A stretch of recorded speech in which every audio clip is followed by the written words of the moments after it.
Muy bien, gloria al Señor, hermano. Buenos días. Buenos días. Damos gracias a Dios una vez más por la oportunidad, por el privilegio que nos da de estar aquí reunidos en esta mañana. Damos gracias a Dios porque, miren, hermanos, tenemos este privilegio.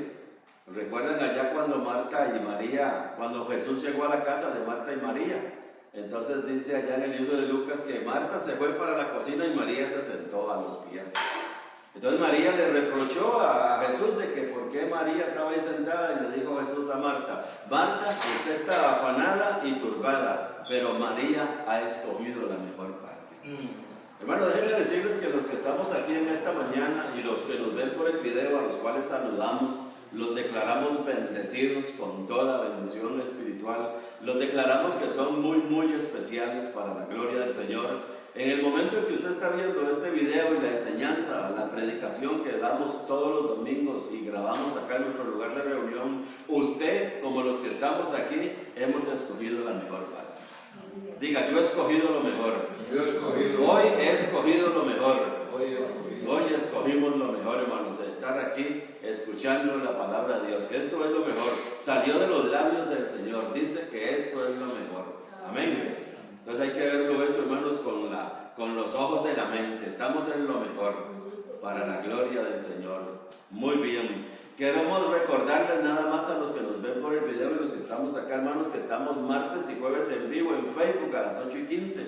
También estamos en YouTube. Pueden buscarnos como Centro Cristiano El Gran Despertar de la Gracia. Y cuando sale la página, mire, le damos videos. Y allí están los videos que grabamos todos los domingos acá en nuestro lugar de reunión. Gloria al Señor. Muy bien, hermanos, en esta mañana tenemos el privilegio, una vez más, mire qué bueno que es el Señor, cómo nos ama, de tener a nuestro hermano Abel Peite con nosotros. Así que yo le pido al hermano que pase y esté con nosotros durante los próximos 40, 50 minutos. Hermano, bendecido.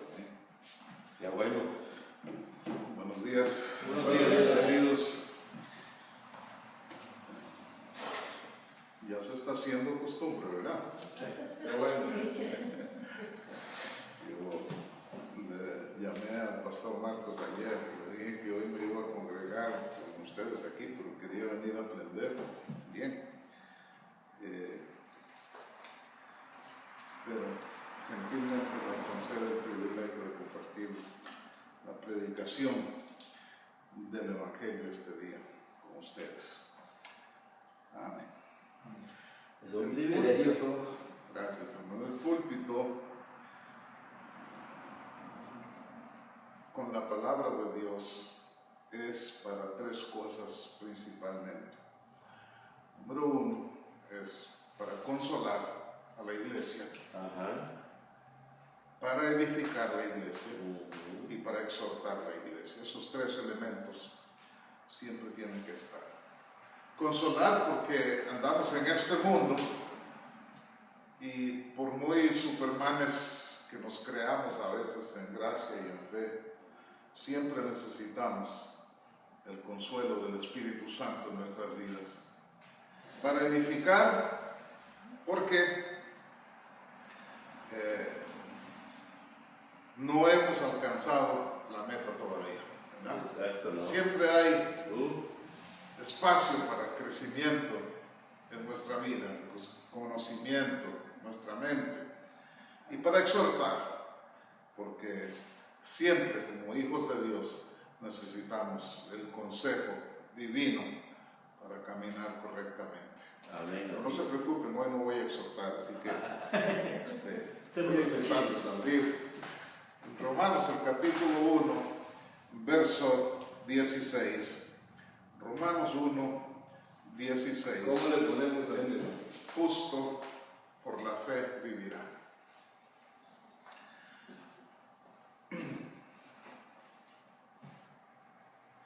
¿Verdad? Vamos a leer los dos, el 16 y el 17. Dice el 16, porque no me avergüenzo del Evangelio, porque es poder de Dios, no es poder de Abel. Es poder de Dios para salvación a todo aquel que cree, también al griego, y a los mexicanos, y a los costarricenses, Así es. y a los argentinos, Qué bueno. a todo aquel que cree.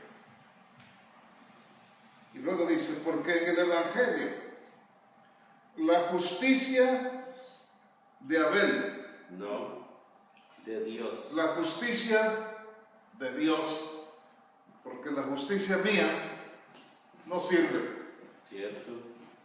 es la justicia de Dios. Ajá. La justicia de Dios se revela por fe Y para fe. y para fe, Como como está escrito, más el justo por la fe vivirá. vivirá. Es la palabra de Dios. Pero Muy bien. Antes de entrar de lleno, hermanos,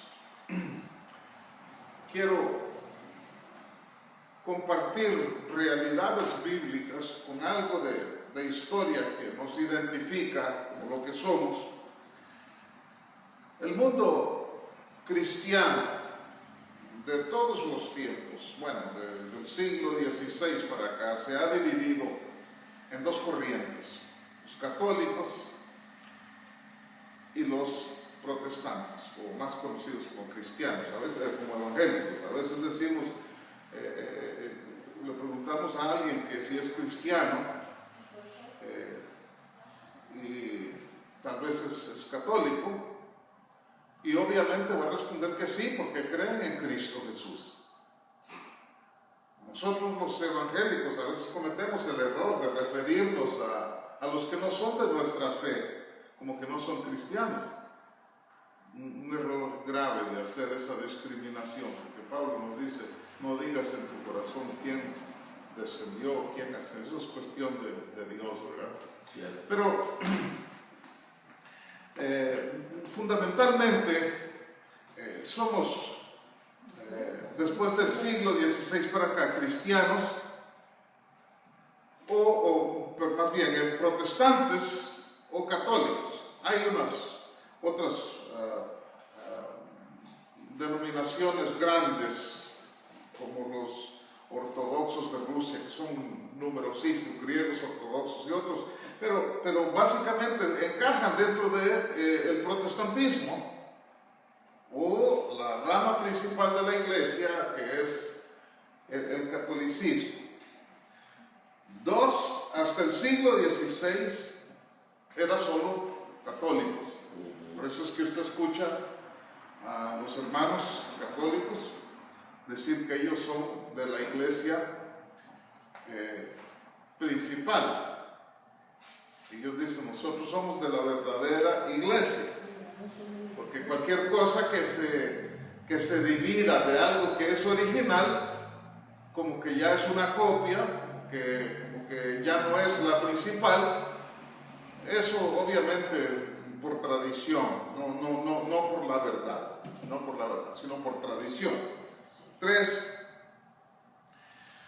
la iglesia del Señor, antes, durante o después de la reforma, siempre ha tenido que ser reformada. De hecho, como vamos a ver más adelante en el estudio, la iglesia protestante que nació a partir de la reforma, hoy necesita ser reformada, y por eso es que estamos predicando desde este púlpito la gracia, el evangelio de la gracia de Dios. Amén, así es. Porque la iglesia protestante hay que protestar ya contra ella.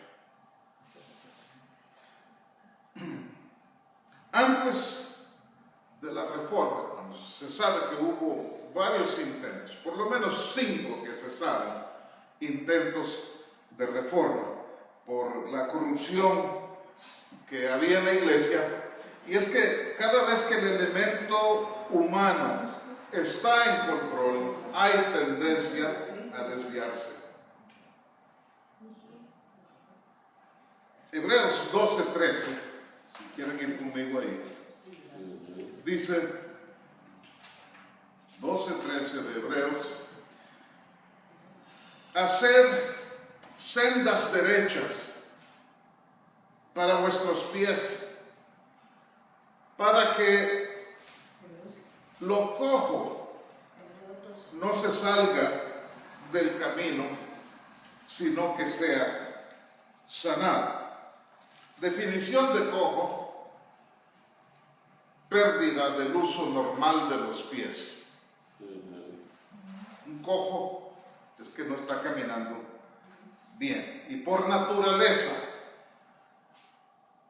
no nos mandan a corregir el pie cojo porque es irreparable, no hay forma.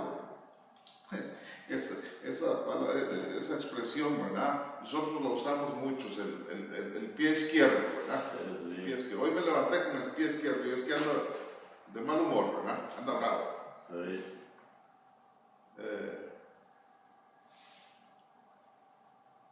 Y hay veces que ni siquiera con los dos nos levantamos. Ahí sí que está fea la cosa, andamos bien bravos, ¿verdad? Pero es que yo he hecho la prueba, hermanos, que me he puesto a caminar con los ojos cerrados en un lugar, espacio, como una plaza o en la finca, donde yo sé que me voy a salir, pero simplemente de travieso, ¿verdad? Cierro los ojos y empiezo a caminar con algo que me puse en mente antes de cerrar los ojos, y empiezo a caminar. Y cuando ya siento que estoy en peligro, abro los ojos y voy.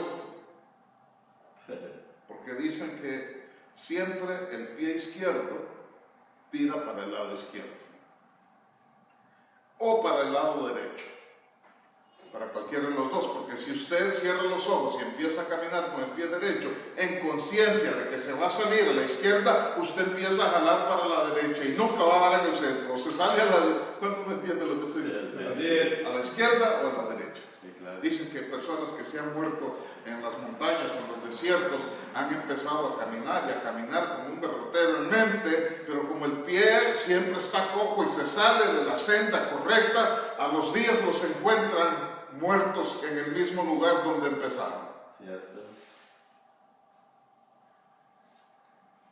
Y eso, hermanos, el consejo es fijarnos en la senda. No tratar de corregir el pie, eso es imposible. Hay que hacer la senda derecha, y la senda derecha está bien definida en la palabra de Dios, en la dispensación correcta que estamos viviendo, que es la dispensación de la gracia. Dice el Evangelio. Muy bien. Esto, hermanos, de la iglesia salirse de la senda, no es a partir de que el tiempo en que la iglesia fue establecida. Esto va mucho más atrás. En el antiguo pacto los sacerdotes también se salían. Hay una interesante historia. Póngase el tanque de oxígeno y vámonos a 1 de Samuel capítulo 2.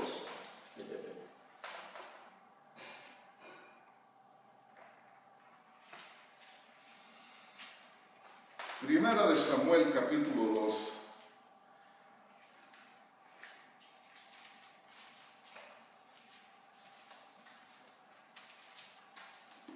Ahí, hermanos, tenemos la historia de los sacerdotes, pudiéramos decir la iglesia en el antiguo pacto, aunque se llamó iglesia a partir de que el Señor la estableció con su muerte y resurrección, pero es el equivalente de lo que sería la iglesia. Entonces era el ministerio, era el tabernáculo, eran los sacerdotes que ministraban, y me llama mucho la atención en el verso 12, hermanos, dice 1 Samuel 2:12, los hijos de Elí, porque el sacerdocio, hermanos, era por descendencia, lo que conocemos como nepotismo, que si mi papá era algo, yo soy eso, y mi hijo, o sea, era una herencia, nepotismo. Y así era el sacerdocio. El sacerdocio, los hijos iban, como era una sola tribu, iban siendo sacerdotes. Y esos dos hijos de Elí eran los sacerdotes porque Elí, el profeta, ya estaba muy viejo, como sacerdote, dijo. Y estos dos hijos de Elí, dice ahí el verso 12, eran hombres impíos y no tenían conocimiento de Dios. ¿Usted se imagina esto, hermano? Los que se supone que eran los líderes, los que llevaban la palabra de Dios, el orden en el culto, etcétera, etcétera, eran, dice, lo describe sin muchos ambajes, ¿verdad? eran hombres impíos y no conocían a Dios. Sí. Por eso le dije, hermano, que esto de que la iglesia necesita ser reformada, no es ahora la iglesia protestante que necesitamos la reforma, ni tampoco en el siglo XVI que también se necesitó la reforma. Remonta mucho más atrás. Cada vez que el elemento humano está involucrado, aunque Dios lo haya llamado, siempre lo cojo del pie se sale del camino.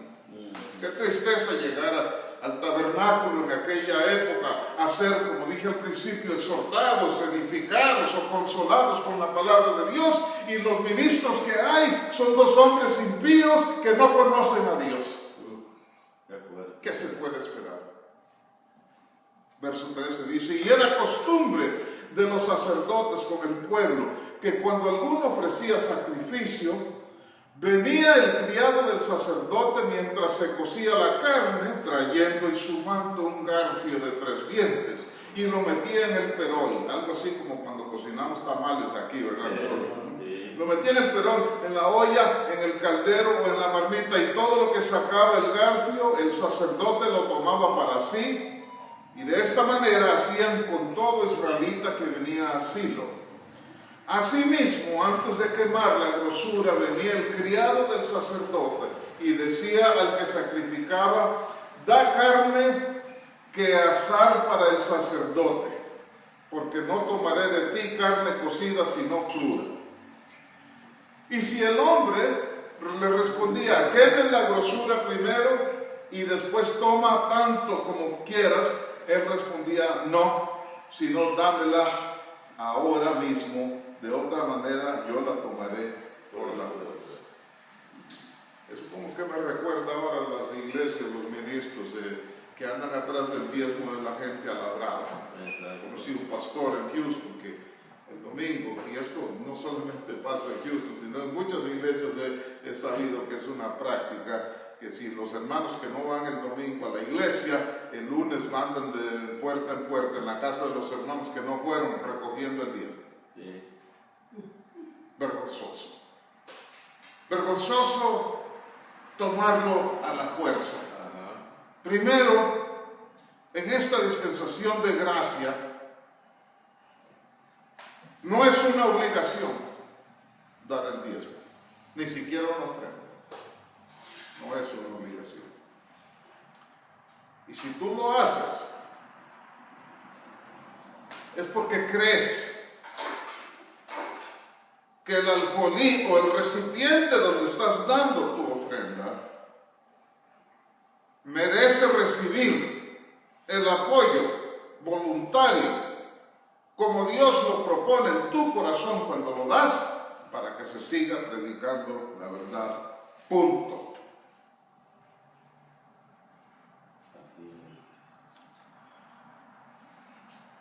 Estos ministros, sacerdotes, pedían que en contra del protocolo divino establecido por Dios, que se le diera primero a ellos lo mejor de la carne, o en amenaza decían: lo tomamos por la fuerza. Hombres impíos, no conocían a Dios.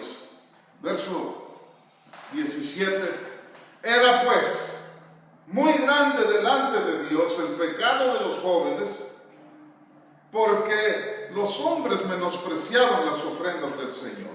Verso 22, brínquese al 22, dice: pero Elí era muy viejo y oía de todo lo que sus hijos hacían con todo Israel, y cómo dormían con las mujeres que velaban a la puerta del tabernáculo de reunión. Y les dijo: ¿por qué hacéis estas cosas semejantes? Porque yo oigo de todo este pueblo vuestros malos procederes. No, hijos míos, porque no es buena fama la que yo oigo, pues hacéis pecar al pueblo de Jehová Dios. Si pecare el hombre contra el hombre, los jueces les juzgarán, mas si alguno pecare contra Dios, ¿quién rogará por él? Pero ellos no oyeron la voz de su padre, porque ya Dios había resuelto hacerlos morir. Entonces, leí esa historia del antiguo pacto para tener una referencia, hermanos, de que la corrupción en la iglesia no es ahora, en la iglesia protestante ni en la iglesia pre-reforma, sino que se remonta mucho más allá. Repito, cada vez que el hombre participa, si no anda por la senda derecha, se va a desviar. Y el consejo entonces es hacer sendas derechas.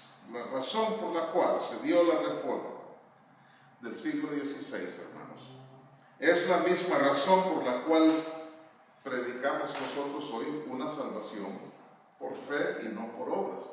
Pero resulta ser que nosotros los evangélicos, y hablando aquí, ojalá que nadie me malinterprete, pero siempre como nos han instruido desde chicos en la iglesia protestante que nosotros no creemos en la iglesia católica porque nos enseñaron a pensar porque ellos creen en el Papa, creen en la infalibilidad del Papa, creen en María, creen que María tiene poderes que realmente bíblicamente no tiene. De hecho, yo estaba revisando la oración de los católicos, donde inadvertidamente creo que ellos lo dicen: Dios te salve María.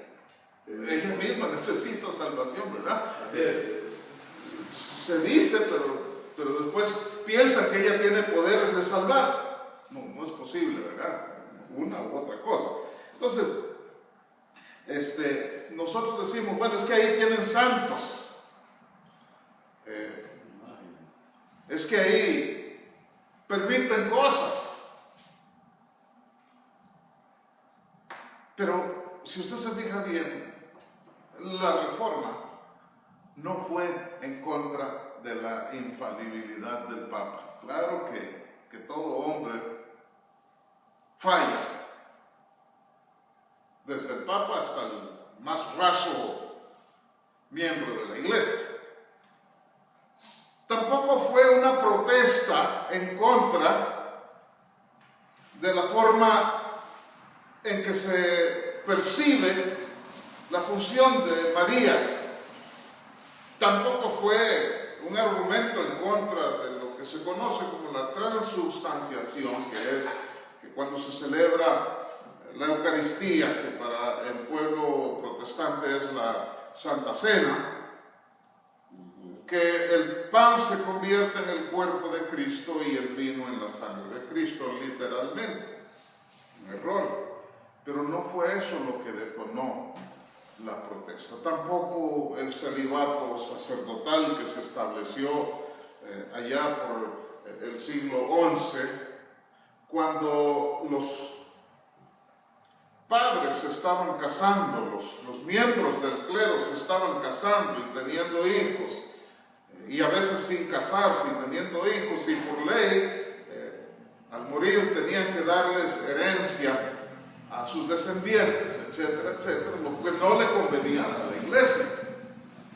Entonces establecieron en contra de la senda correcta el celibato sacerdotal. Eso es como nadar en contra de corriente, porque el mismo Pablo lo dijo y parece que no se sienten aludidos cuando Pablo dice que en los postreros tiempos algunos apostatarán de la fe, y entre las cosas de la apostasía que advirtió Pablo, dice que prohibirían casarse. ¿Cómo se va a luchar contra la naturaleza? Yo fui en Ecuador, hermanos. Esto no es un mensaje en contra de la Iglesia Católica. No.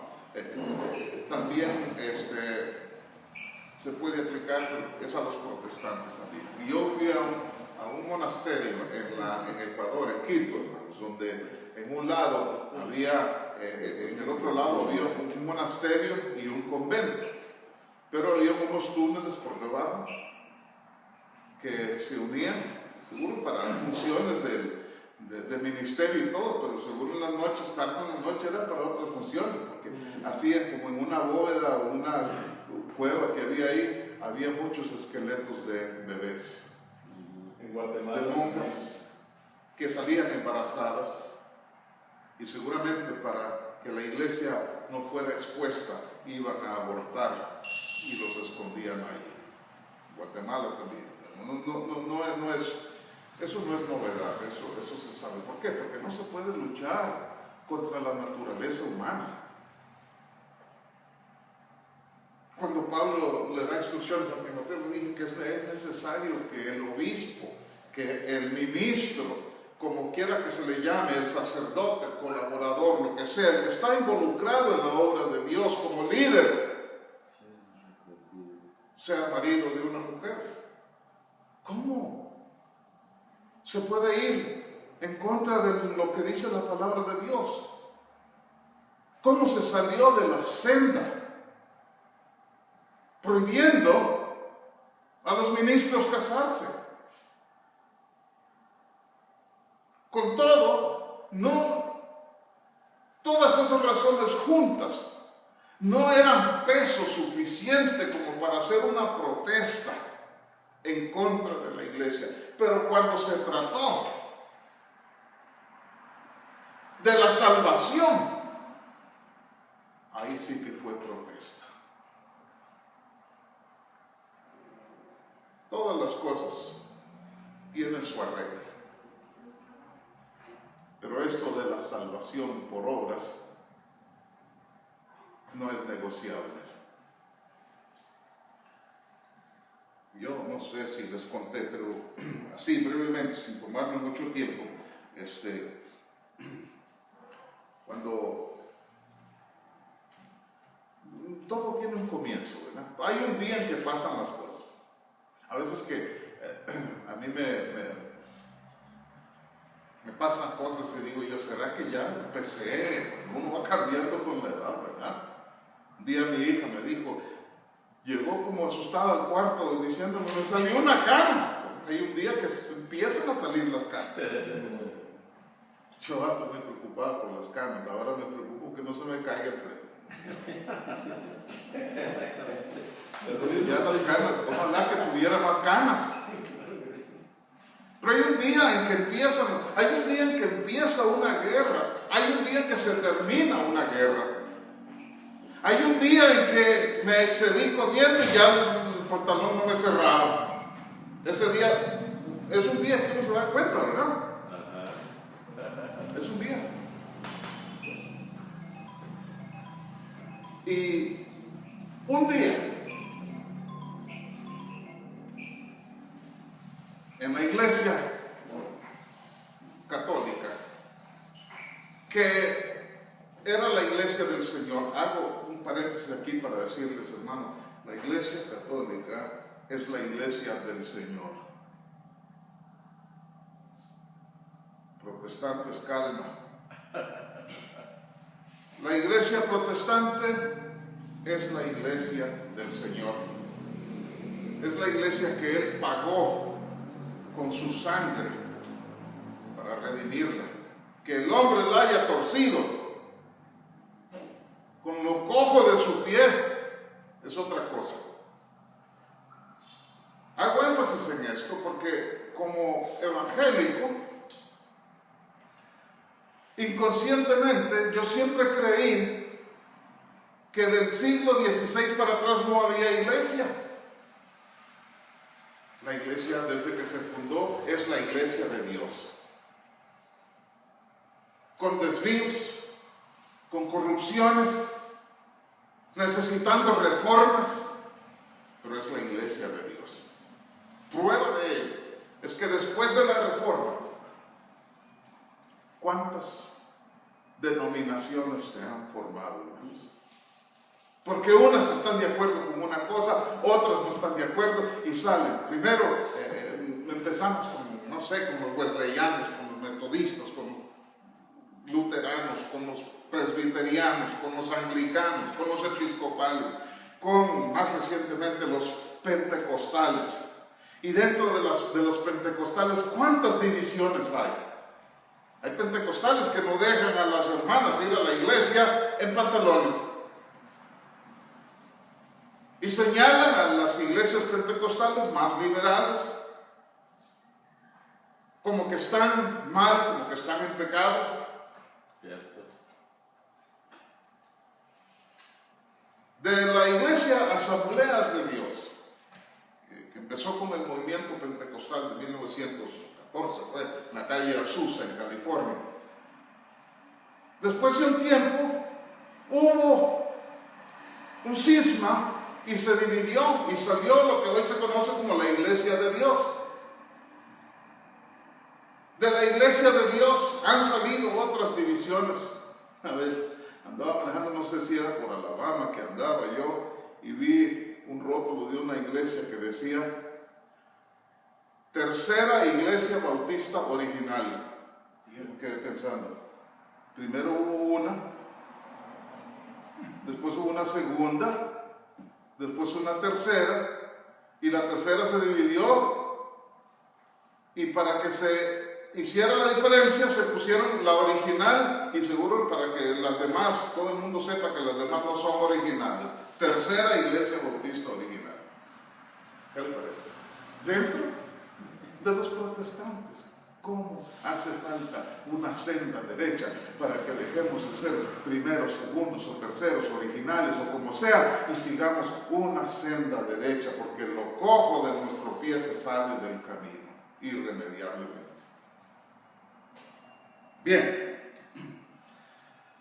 esas prácticas tradicionales, como mencioné, no fueron el detonante de la reforma, sino que se predicaba que la salvación era por fe, porque eso no se puede borrar. Ahí está, lo hemos leído en Romanos 1, 16 y 17, pero que además de aceptar la salvación por fe, había que hacer más cosas, como evangélico. El mensaje que yo predico es una protesta contra el mensaje de la salvación por obras. Porque yo lo viví desde pequeño, adolescente, joven, adulto y hasta fui pastor, aplicando una senda equivocada. En la iglesia evangélica se hace la invitación y se ha predicado un evangelio de ofertas que como para convencer a la persona, que se acepta. Hay un corito que dice, solo Dios hace al hombre feliz, ¿verdad? Lo cierto es que sí es cierto que Dios hace al hombre feliz, pero también es cierto que dijo el Señor que en el mundo tendríamos aflicción. Entonces la oferta, el evangelio de oferta que se predica es, acepte al Señor y todo será felicidad. Acepte al Señor y todo le va a ir bien. No. Y yo crecí escuchando y hasta predicando hasta cierto tiempo de mi vida ministerial que la salvación es por gracia, es por fe, no cuesta nada. Hasta ahí estamos bien, ¿verdad? Pero hágase miembro de una iglesia y antes que se dé cuenta le van a estar diciendo, si usted no vino un domingo a la iglesia, hermano, ¿dónde estaba el domingo? ¿Dónde estaba? ¿Dónde estaba? ¿Dónde estábamos? ¿Sabes por qué lo digo, hermano? Porque yo lo hacía. Pero como dijo Pablo, lo hacía por ignorancia y ya Dios me perdonó. Pero ya no lo hago. Si es domingo y usted no está en la iglesia, usted se va a perder de ciertas cosas. Se va a perder, número uno, de la comunión con los hermanos. Porque como dice el salmista, es bonito habitar los hermanos juntos en armonía. Bueno, Y como dice el apóstol también, no hay que dejar de congregarnos. Y se pierde tal vez una enseñanza que lo puede edificar. Sí se pierde varias cosas, pero usted no se pierde. Si usted está en la playa el domingo y vino el Señor, usted está tan seguro como que estuviera en la iglesia ese mismo día. qué bueno, así es.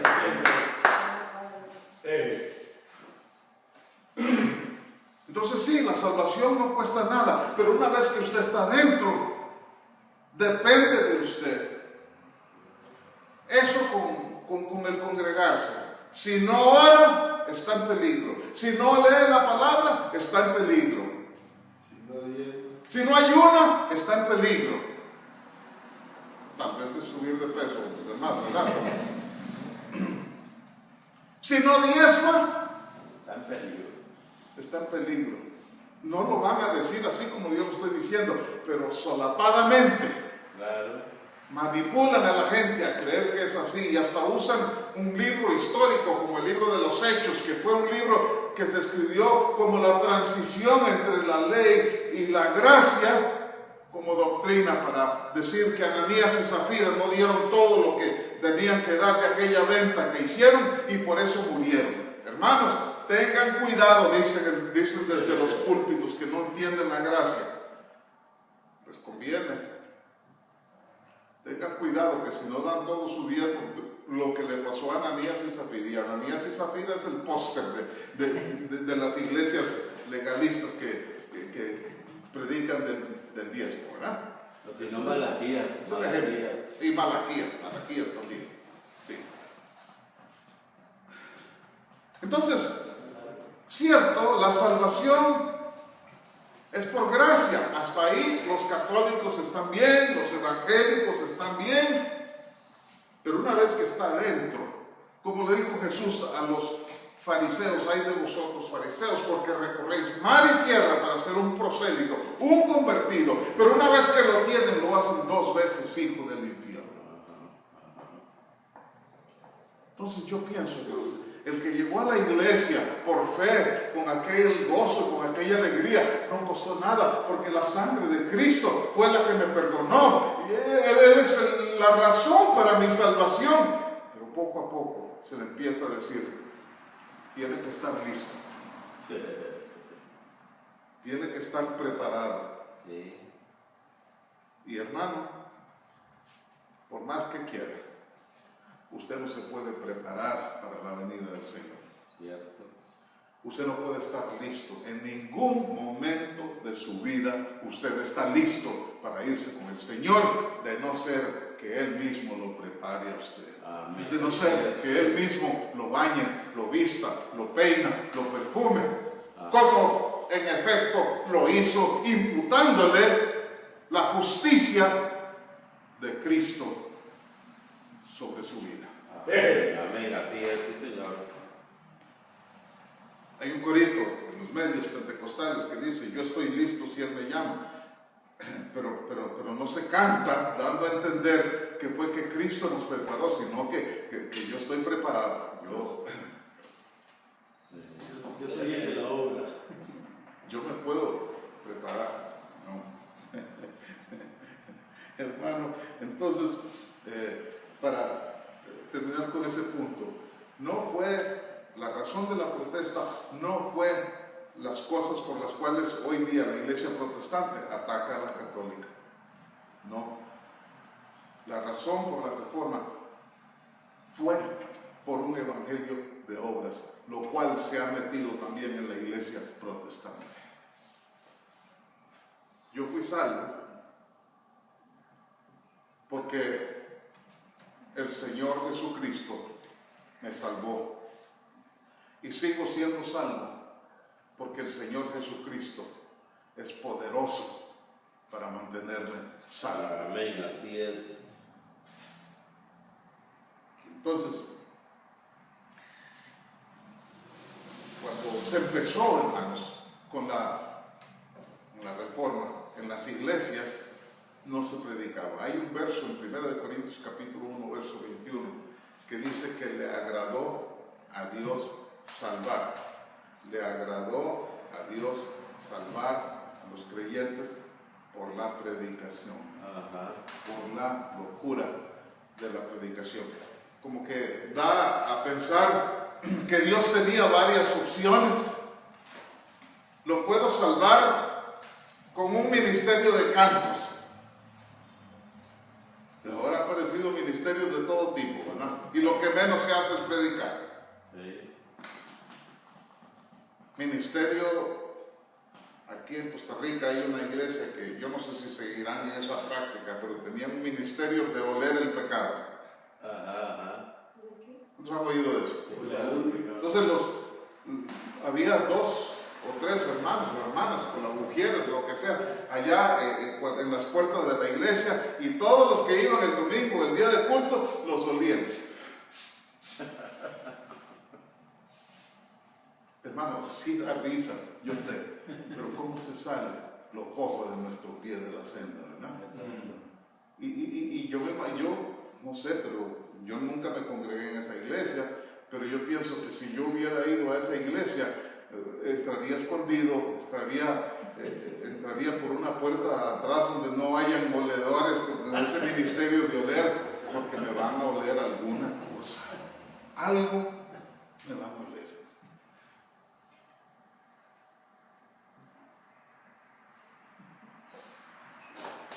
Cuando decían en la iglesia, tengo 5 minutos, cuando decían en la iglesia, Dios me dice que aquí hay pecado.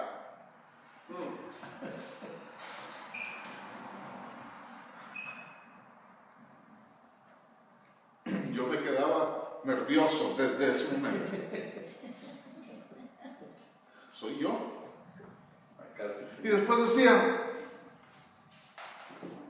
pero Dios quiere que arregles las cosas con Él. Sí, yo sé. Y póngase de pie. La persona a que Dios le está hablando, no era Dios, era un bateador que estaba ahí asustando a la gente desde el púlpito.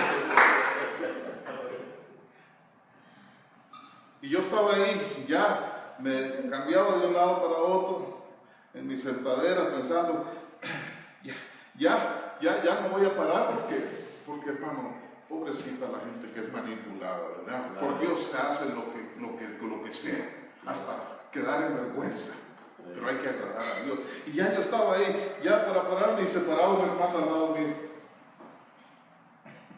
Buenas tardes. Yo decía, pero yo también. Yo también. Como que me ganó, me quitó el puesto mío. Y yo decía, pero me voy a parar también, porque yo también. Y ya otro se paraba y se paraba por aquí, por allá, por allá, por allá. La mitad de la iglesia. Y el pastor, para justificar aquello, la forma singular en que había dicho que había pecado alguien ahí en la iglesia, decía, bueno, Dios me dijo que era uno, pero vea, gloria a Dios todos. Como que fuera una cosa tan linda, ¿verdad? Resulta ser que el que estaba diciendo eso también estaba mal. ¿Por qué? A ver, por estar juzgando a los demás. Sí. Porque en el momento que uno juzga, se sienta en el banco de los acusados. Entonces, Dios me salvó y Dios me mantiene salvo. Y eso fue la razón. Amén, así es. Sí, claro. Yo a veces he pensado, si la cuestión es así como enseñan en las iglesias religiosas, legalistas, es mejor nunca venir a la iglesia. Sí. Porque por lo menos el que está afuera no anda en mala conciencia, anda en lo que no conoce.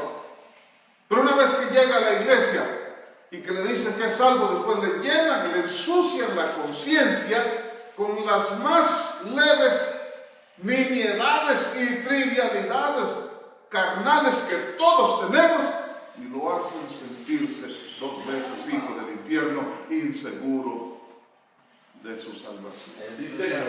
Continuamos en la próxima hora. Así es. Amén. Gloria a Dios.